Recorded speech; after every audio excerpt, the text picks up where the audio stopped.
In the Family Law Clinic, we practice client-centered lawyering. This video will be a brief introduction to the ideas of client-centered lawyering, and we'll discuss the definition of client-centered lawyering, including how it's different from traditional lawyering, why we practice client-centered lawyering, and how to implement client-centered lawyering in your practice.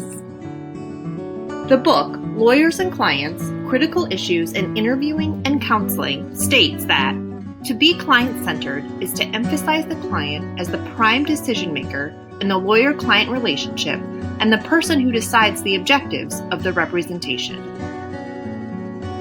So, what does that mean? To be client-centered is to be intentional about understanding what the client's goals are and helping the client identify and decide on possible solutions.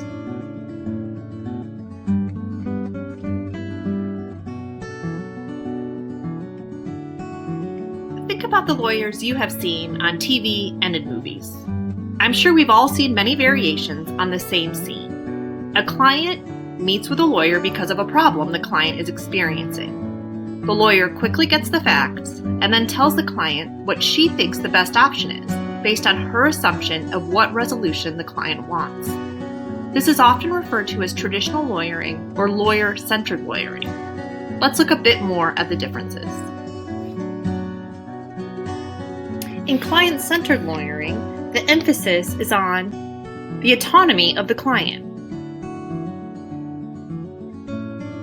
The client participates in identifying the problem and possible solutions. And the client identifies both legal and related non-legal problems.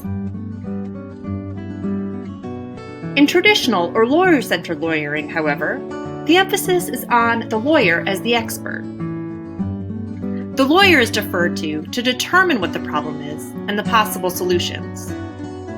And the focus is really on just the legal concerns.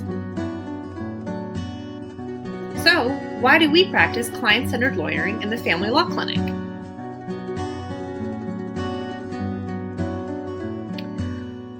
We want to ensure that the client's autonomy is respected.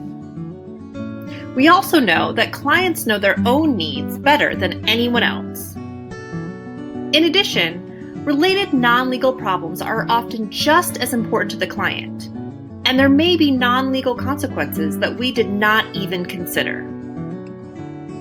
And finally, clients are the owners of their problems. It is their life that has been and will be impacted.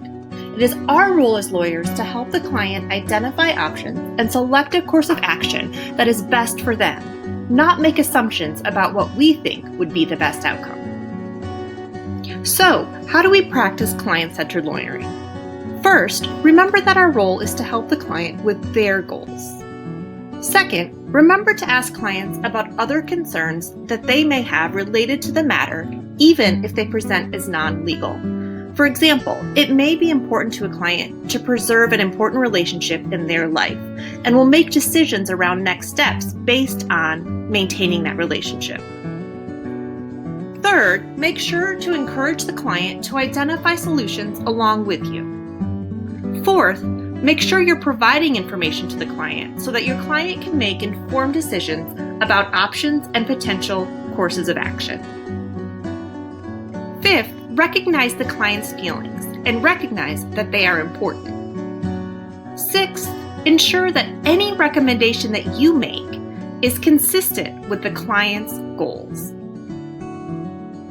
So, client-centered lawyering really is as it sounds, keeping the client and their goals at the center of our lawyering. This was just a brief introduction to the topic. There are a lot of great resources on client-centered lawyering, such as those listed here. In addition, we'll continue talking about this throughout the semester and in our supervision.